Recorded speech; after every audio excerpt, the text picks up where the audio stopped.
فرمان نبی صلی اللہ علیہ وآلہ وسلم۔ نبی کریم صلی اللہ علیہ وآلہ وسلم نے فرمایا، قیامت کے دن مومنوں کو گرم میدان میں روک دیا جائے گا، یہاں تک کہ اس کی وجہ سے وہ غمگین ہو جائیں گے اور صلاح کر کے کہیں گے، کاش کوئی ہمارے رب سے ہماری شفاعت کرتا، ہمیں اس حالت سے نجات ملتی۔ چنانچہ وہ مل کر آدم علیہ السلام کے پاس آئیں گے اور کہیں گے کہ آپ انسانوں کے باپ ہیں، اللہ تعالیٰ نے آپ کو اپنے ہاتھ سے پیدا کیا اور آپ کو جنت میں مقام عطا کیا، آپ کو سجدہ کرنے کا فرشتوں کو حکم دیا اور آپ کو ہر چیز کے نام سکھائے، آپ ہماری شفاعت اپنے رب کے حضور میں کریں تاکہ ہمیں اس حالت سے نجات دے۔ بیان کیا کہ آدم علیہ السلام کہیں گے، میں اس لائق نہیں کہ وہ اپنی اس غلطی کو یاد کریں گے جو باوجود روکنے کے درخت کھا لینے کی وجہ سے ان سے ہوئی تھی، اور کہیں گے کہ نوح علیہ السلام کے پاس جاؤ، کیونکہ وہ پہلے نبی ہیں جنہیں اللہ تعالیٰ نے زمین والوں کی طرف رسول بنا کر بھیجا تھا۔ چنانچہ لوگ نوح علیہ السلام کے پاس جائیں گے، وہ بھی یہ فرمائیں گے، میں اس لائق نہیں، اور اپنی غلطی کو یاد کریں گے جو بغیر علم کے اللہ رب العزت سے غلط بیانی کی تھی۔ کہیں گے کہ موسیٰ علیہ السلام کے پاس جاؤ، وہ ایسے بندے ہیں جنہیں اللہ تعالیٰ نے تورات دی اور ان سے بات کی اور ان کو نزدیک کر کے ان سے سرگوشی کی۔ بیان کیا کہ پھر لوگ موسیٰ علیہ السلام کے پاس آئیں گے، وہ بھی کہیں گے کہ میں وہ غلطی یاد کریں گے جو ایک شخص کو قتل کر کے انہوں نے کی تھی۔ البتہ عیسیٰ علیہ السلام کے پاس جاؤ، وہ اللہ کے بندے اور اس کے رسول اور اللہ کی روح اور اس کا کلمہ ہیں۔ چنانچہ لوگ عیسیٰ علیہ السلام کے پاس آئیں گے، وہ فرمائیں گے کہ میں اس لائق نہیں ہوں، تم لوگ حضرت محمد صلی اللہ علیہ وآلہ وسلم کے پاس جاؤ، وہ ایسے بندے ہیں کہ اللہ نے ان کے اگلے پچھلے تمام گناہ معاف کر دیے۔ چنانچہ لوگ میرے پاس آئیں گے، میں اپنے رب سے اس کے در و دولت یعنی عرش معلیٰ پر آنے کے لیے اجازت چاہوں گا، مجھے اس کی اجازت دی جائے گی، پھر میں اللہ تعالیٰ کو دیکھتے ہی سجدہ میں پڑوں گا اور اللہ تعالیٰ مجھے جب تک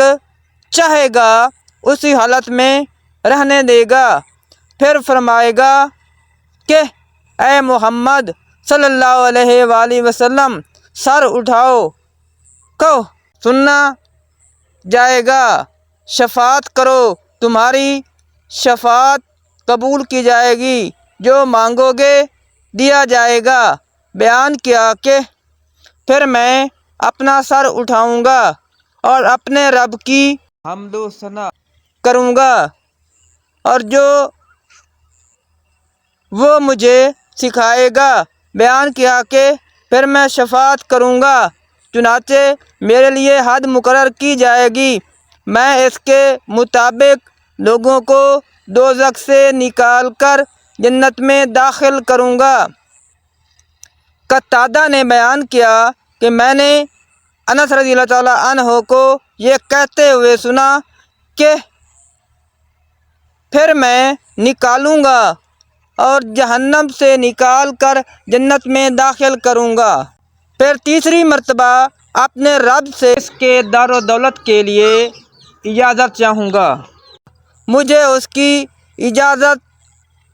دی جائے گی، پھر میں اللہ رب العزت کو دیکھتے ہی اس کے لیے سجدہ میں گر پڑوں گا۔ اللہ تعالیٰ جب تک چاہے گا مجھے یوں ہی چھوڑے رکھے گا، پھر فرمائے گا اے محمد سر اٹھاؤ، کہو سنا جائے گا، شفاعت کرو قبول کی جائے گی، مانگو دیا جائے گا۔ آپ نے بیان کیا پھر میں اپنا سر اٹھاؤں گا، اپنے رب کی ایسی حمد و ثنا کروں گا جو مجھے سکھائے گا۔ بیان کیا پھر شفاعت کروں گا، میرے بعد حد مقرر کر دی جائے گی، میں اس کے مطابق جہنم سے لوگوں کو نکال کر جنت میں داخل کروں گا۔ قتادہ نے بیان کیا کہ میں نے انس رضی اللہ تعالیٰ عنہ کو یہ کہتے ہوئے سنا، پھر میں لوگوں کو نکالوں گا، انہیں جہنم سے نکال کر جنت میں داخل کروں گا، یہاں تک جہنم میں صرف وہی لوگ باقی رہ جائیں گے جنہیں قرآن نے روک دیا ہوگا، یعنی انہیں ہمیشہ ہی اس میں رہنا ہوگا، یعنی کفار و مشرکین۔ پھر آپ نے یہ آیت کی تلاوت کی، قریب ہے کہ آپ کا رب مقام محمود پر آپ کو بھیجے گا، فرمایا کہ یہی وہ مقام محمود ہے جس کے لیے اللہ تعالیٰ نے اپنے حبیب صلی اللہ علیہ وسلم سے وعدہ کیا ہے۔ صحیح بخاری حدیث نمبر 7440۔ نبی کریم صلی اللہ علیہ وآلہ وسلم نے فرمایا، 3 آدمی ایسے ہیں جن سے اللہ تعالیٰ قیامت کے دن بات نہیں کرے گا اور نہ ہی ان کی طرف رحمت سے دیکھے گا۔ ایک وہ جس نے کسی سامان کے متعلق قسم کھائی کہ وہ اسے اس نے اتنے میں خریدا ہے حالانکہ وہ جھوٹا ہے۔ دوسرا وہ شخص جس نے عصر کے بعد جھوٹی قسم اس لیے کھائی کہ مسلمان کا مال ناحق مار لے۔ اور تیسرا وہ شخص جس نے ضرورت سے فالتو پانی مانگنے والے کو نہیں دیا۔ اللہ تعالیٰ قیامت کے دن اس سے کہے گا کہ جس طرح تو نے اس زائد از ضرورت فالتو چیز سے دوسروں کو روکا جسے تیرے ہاتھوں نے بنایا بھی نہیں تھا،